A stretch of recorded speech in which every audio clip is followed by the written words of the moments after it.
ఈ పండగకి 4 రకాల పిండి వంటలు ఎలా తయారు చేసుకోవాలో చూపించబోతున్నాను ఒకటే వీడియోలో. అసలు పాడయ్యే ఛాన్స్ లేకుండా మెత్తగా జ్యూసీగా ఎలా తయారు చేసుకోవాలో చూద్దాం.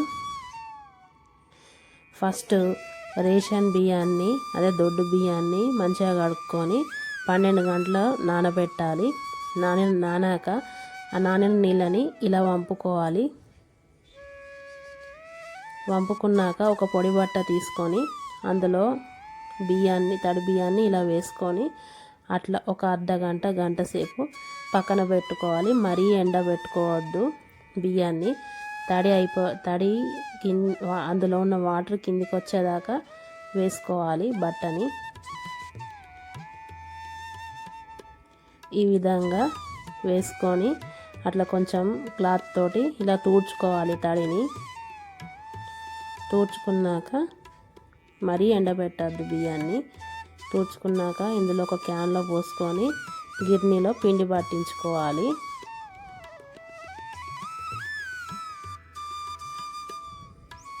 ఈ విధంగా పిండి పట్టించుకోవాలి గిర్నీలో.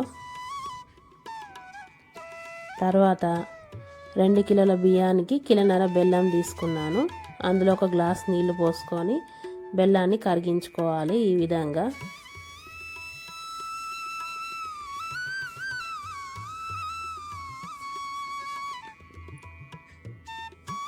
ఈ విధంగా కరిగిపోయాక స్టవ్ ఆఫ్ చేసేసి ఇది వడగట్టుకోవాలి. ఈ బెల్లం నీళ్ళని ఈ విధంగా వడగట్టుకోవాలి.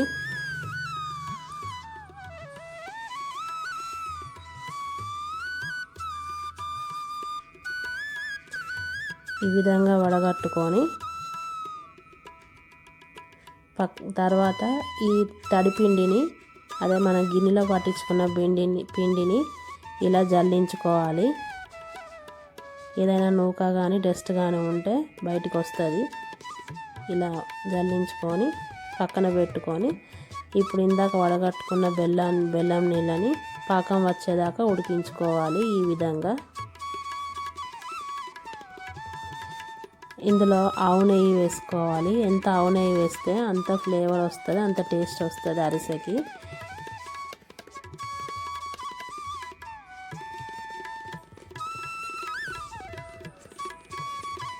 ఈ విధంగా పాకాన్ని చెక్ చేసుకోవాలి. ముద్ద పాకాన్ని రావాలి.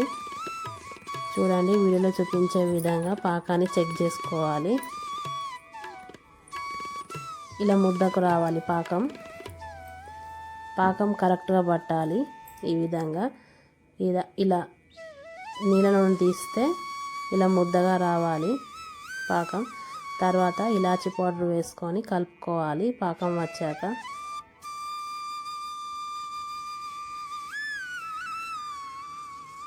స్టవ్ ఆఫ్ చేసేసి స్టవ్ నుండి దించుకొని కింద పెట్టి ఈ తడిపిండిని కొంచెం కొంచెంగా పోస్తూ కలుపుకోవాలి ఉండలు లేకుండా. ఈ పనికి 2 ఉండాలి, ఒకరితో కాదు ఈ పని. ఒకరు పిండి పోస్తే ఇంకొకరు కలుపుతూ ఉండాలి. ఇక్కడనే ఉంది అసలు కథ. కాబట్టి 2 చేసే పని ఇది. ఇలా ఉండలు లేకుండా కలుపుకోవాలి కొద్దిగా పిండి పోసుకుంటూ. ఈ విధంగా కలుపుతూ ఉండాలి. ఇలా సిల్కీగా రావాలి కన్సిస్టెన్స్. ఈ విధంగా కలుపుకోవాలి సిల్కీగా.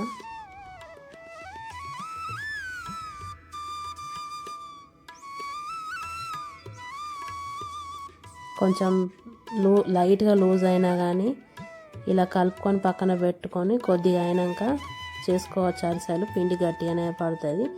తర్వాత ఈ విధంగా చేతులకు ఆయిల్ అప్లై చేసుకొని ఒక కవర్కి ఆయిల్ పోసుకొని ఇలా ఒత్తుకోవాలి. మరీ మందంగా మరీ పలసగా ఒత్తుకోవద్దు, మీడియంగా ఒత్తుకోవాలి.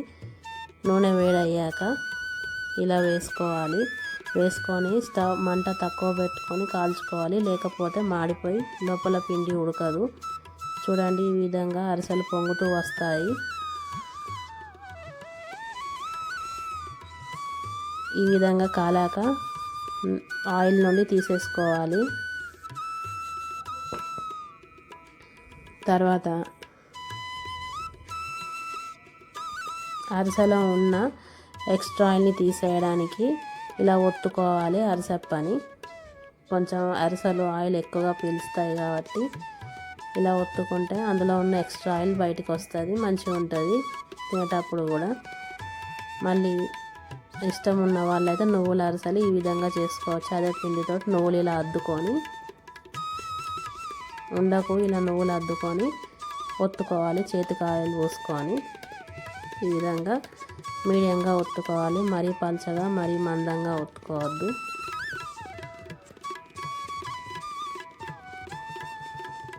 ఒత్తుకొని ఆయిల్లో వేసుకొని చిన్న మంట పైన కాల్చుకోవాలి.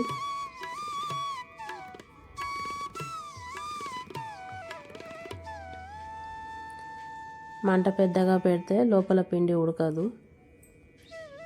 ఇలా కాల్చుకొని తిప్పుకోవాలి.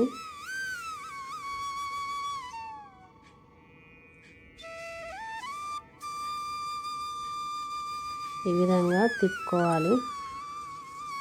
చూడండి ఎలా పొంగుతుందో అరిసె. ఆయిల్ నుండి తీసేసి ఒత్తుకోవాలి, ఎక్స్ట్రా ఆయిల్ బయటకు వచ్చే విధంగా.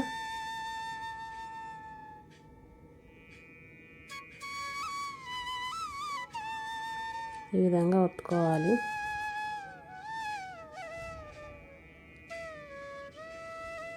అంతే, ఎంతో సింపుల్గా సాఫ్ట్గా జ్యూసీగా బెల్లం అరిసెలు తయారైపోయాయి. పాడే ఛాన్స్ లేకుండా వస్తాయి ఈ విధంగా చేస్తే. వాళ్ళు క్రిస్పీగా క్రంచీగా ఎలా తయారు చేసుకోవాలో చూద్దాం. ఫస్ట్ గోధుమ పిండి 2 కప్పులు తీసుకున్నాను నేను.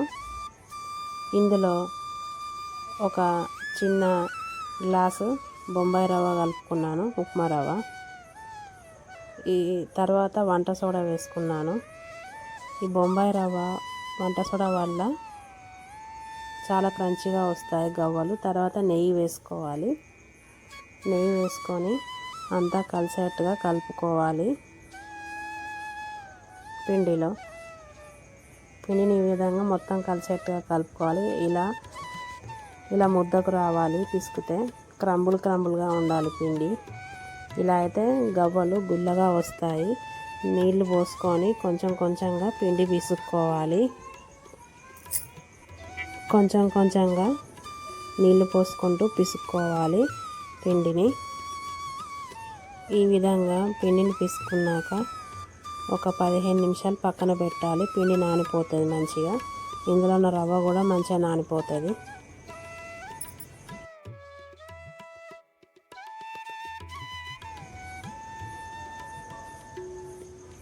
ఈ విధంగా 15 నిమిషాలు నానాక చిన్న ఉండలుగా తీసుకొని గవ్వల పీటతో కానీ ఇలా స్ట్రైనర్తో కానీ ఇలా షేప్ చేసుకోవాలి. పిండి ఎంత చిన్నగా తీసుకుంటే గవ్వలు అంత క్రంచిగా వస్తాయి. ఈ విధంగా చేసుకోవాలి. ఫోర్స్ అప్లై చేస్తూ ఒత్తుకోవాలి ఇలా స్ట్రైనర్కి.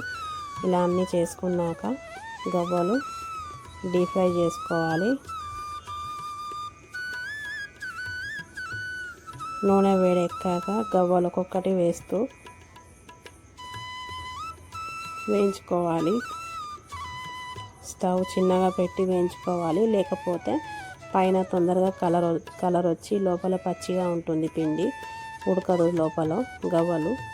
కాబట్టి స్టవ్ చిన్నగా పెట్టుకొని వేయించుకోవాలి. ఈ విధంగా కలర్ వచ్చేదాకా వేయించుకొని ఆయిల్ నుండి తీసేయాలి. గవ్వల్ని తీసేసుకొని పక్కన పెట్టుకోవాలి. తర్వాత 2 కప్పుల గోధుమ పిండికి పావు కప్పు బెల్లం తీసుకున్నాను. అందులో సగం గ్లాస్ వాటర్ పోసుకొని ఒక తీగ పాకం వచ్చేంత వరకు ఉడికించుకోవాలి బెల్లాన్ని. ఇందులో నేను తీసుకున్న బెల్లంలో ఎటువంటి ఇసుక లేదు కాబట్టి చూసి ఇసుక ఉన్నట్టు అనిపిస్తే వడగట్టుకోండి బెల్లాన్ని. ఇలా బెల్లం మొత్తం కరిగాక ఈ విధంగా ఒక తీగ పాకం రావాలి. వచ్చాక అందులో బెల్లం గవ్వలు వేసి కొద్దిసేపు కలుపుకోవాలి. పాకం అంతా పట్టే విధంగా స్టవ్ ఆఫ్ చేసుకొని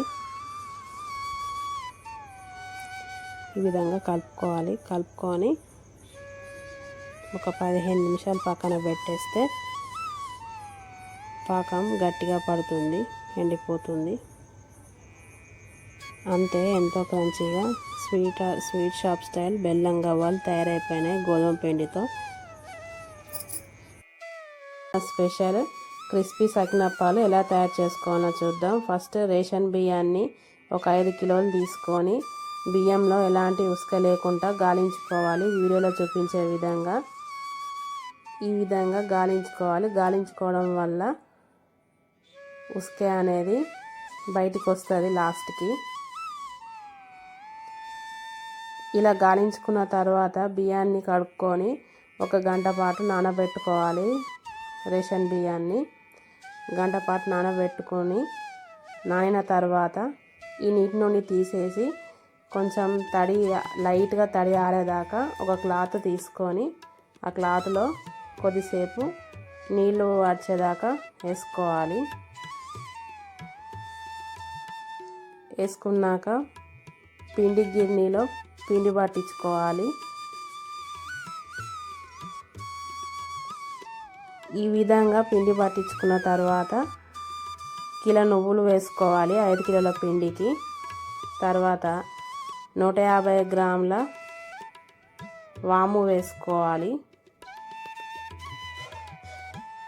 150 గ్రాములు వాము వేసుకొని తగినంత ఉప్పు వేసుకొని మొత్తం కలిసే విధంగా కలుపుకోవాలి.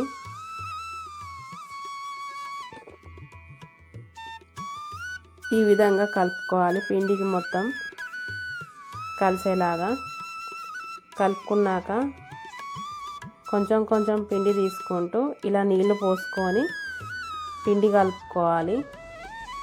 నీళ్లు పోసుకుంటూ చూసుకుంటూ కలుపుకోవాలి.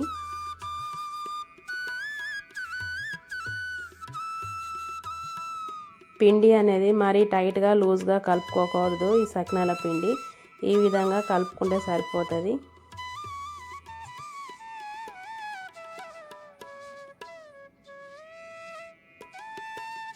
ఈ కన్సిస్టెన్సీలో ఉంటే సరిపోతుంది పిండి. టైట్గా కానీ లూజ్గా కానీ ఉండకూడదు పిండి. తర్వాత ఒక చెద్దరు తీసుకొని గౌరీదేవిని పెట్టుకోవాలి. ఇది కీడు పండుగ కాబట్టి గౌరీదేవిని పెట్టుకొని ఇలా బొట్టు పెట్టుకొని సకినాలు పోసుకోవాలి. దాని చుట్టూ ఇలా చేతిలో ఇలా వీడియోలో చూపిస్తున్న విధంగా చేసుకోవాలి సకినాలు. ఈ విధంగా చుట్టుకోవాలి సకినాలు సన్నంగా. ఏమైనా మధ్యలో గ్యాప్స్ వస్తే అది ఫిల్ చేసుకోవాలి ఆ గ్యాప్స్ని.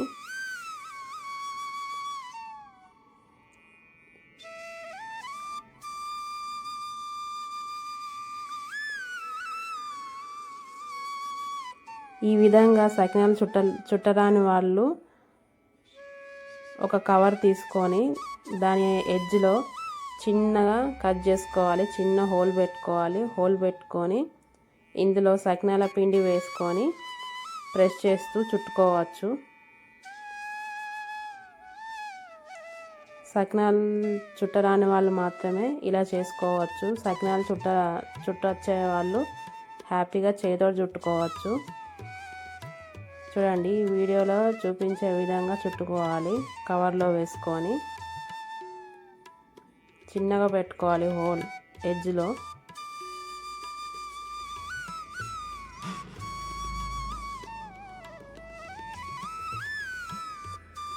ఈ విధంగా సకినాలన్నిటిని చుట్టుకోవాలి. సకినాలు కొంచెం లైట్గా ఎండాలి. ఎండితేనే అప్పుడే క్రిస్పీగా, కాల్చేటప్పుడు క్రిస్పీగా బాగా వస్తాయి సకినాలు.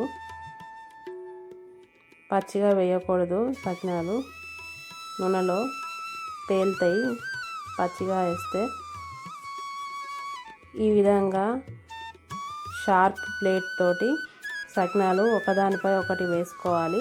ఈ విధంగా చెద్దరు నుండి విడిపోయి ఉండాలి సకినాలు. అలా అయితే ఎండిపోయినట్టే సకినాలు. ఈ విధంగా మొత్తం డ్రై అయ్యాక తీసుకోవాలి డీప్ ఫ్రైకి ఈ సకినాలని.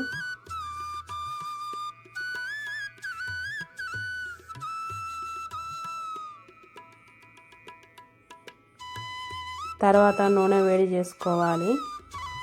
డీప్ ఫ్రైకి నూనె వేడి చేసుకొని ఈ సకినాలని వేసుకోవాలి. అందులో వేసుకొని మంచిగా వేయించుకోవాలి సకినాలని.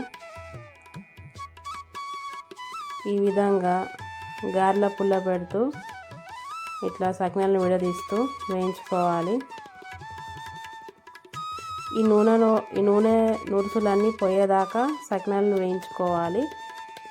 నూనె నుండి వచ్చే నురుసులు తగ్గాక సకినాలని నూనె నుండి తీసేస్తే అయిపోతుంది. అంతే, ఎంతో క్రిస్పీగా సకినాలు తయారైపోయినాయి. ఇవి చెకోడీ కంటే చాలా క్రిస్పీగా ఉంటాయి సకినాలు కరెక్ట్గా చేస్తే.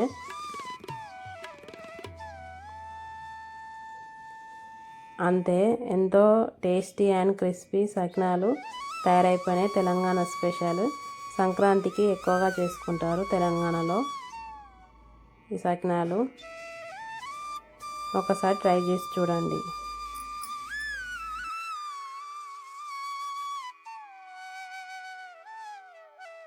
కారపూస చాలా క్రిస్పీగా టేస్టీగా రావాలంటే ఈ విధంగా చేసుకోండి. ఫస్ట్ రేషన్ బియ్యాన్ని కడిగి ఎండలో ఎండబెట్టుకొని 3 కిలోలు తీసుకున్నాను. తర్వాత శనగపప్పు 1/2 కిలో తీసుకున్నాను.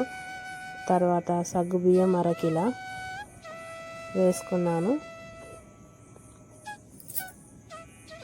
తర్వాత 1/2 కిలో మినపప్పు వేసుకున్నాను. మినపగుండ్లు తీసుకున్నాను నేను. తర్వాత ధనియాలు వేసుకొని గిర్నీలో పిండి పట్టించుకోవాలి మెత్తగా. తర్వాత నువ్వులు వేసుకోవాలి. నువ్వులు 1/2 కిలో తీసుకున్నాను. తర్వాత కారపొడి సరిపడా తీసుకోవాలి. సరిపడా వేసుకోవాలి కారపొడి.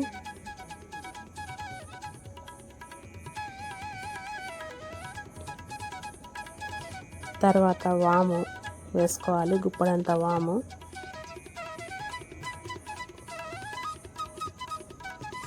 తర్వాత ఉప్పు తగినంత వేసుకోవాలి. రుచికి తగ్గట్టు వేసుకోవాలి. వేసుకొని ఇదంతా కలిసే విధంగా ఉప్పు కారాలు కలిసే విధంగా పిండిని సరిగ్గా కలుపుకోవాలి. పిండికి కారం ఉప్పు కలిసే విధంగా మంచిగా కలుపుకోవాలి పిండిని. ఈ విధంగా కలుపుకున్నాక కొంచెం కొంచెం పిండిని తీసుకుంటూ సరిపడా వాటర్ పోసుకొని పిండి కలుపుకోవాలి. ఈ విధంగా పిండిని కలుపుకోవాలి. ఈ విధంగా కలుపుకుంటే సరిపోతుంది పిండి. వీడియోలో చూపించే విధంగా కలుపుకున్నాక చిన్న చిన్న ప్లేట్లు తీసుకొని దానికి ఆయిల్ పూసుకొని కారపూస మిషన్లో పిండి పెట్టుకొని కారపూసలు పోసుకోవడమే. ఈ విధంగా కారపూస మిషన్ కూడా కొంచెం ఆయిల్ అప్లై చేసి పిండి పెట్టుకోవాలి.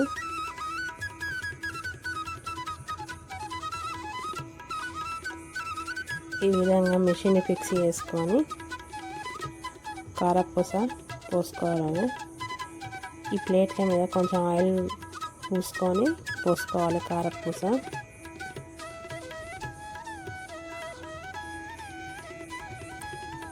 ఈ విధంగా పోసుకోవాలి వీడియోలో చూపించే విధంగా.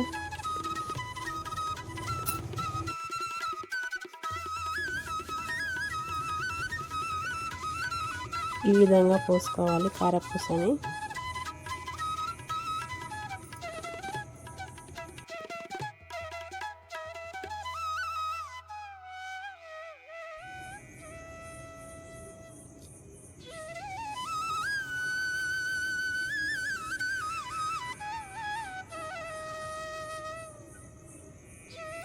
తర్వాత నూనె వేడెక్కాక ఇలా కారపూసను వేసుకోవాలి. ఈ విధంగా వేసుకోవాలి. కారపూసను మొత్తం వేసుకొని క్రిస్పీగా అయ్యేంత వరకు నూనెలో డీప్ ఫ్రై చేసుకోవాలి. ఈ విధంగా చేసుకోవాలి. మధ్యలో గారెల పుల్ల పెట్టి ఇలా కారపూసను అటు ఇటు తిప్పుతూ ఉండాలి. తిప్పుకున్నాక కారపూస కాలిపోయాక నూనెలో నుండి తీసేయాలి కారపూసని. అంతే, ఎంతో రుచికరమైన క్రిస్పీ టేస్టీ కారపూస తయారైపోయింది. ఒకసారి ఈ విధంగా ట్రై చేసి చూడండి, చాలా బాగుంటుంది టేస్ట్.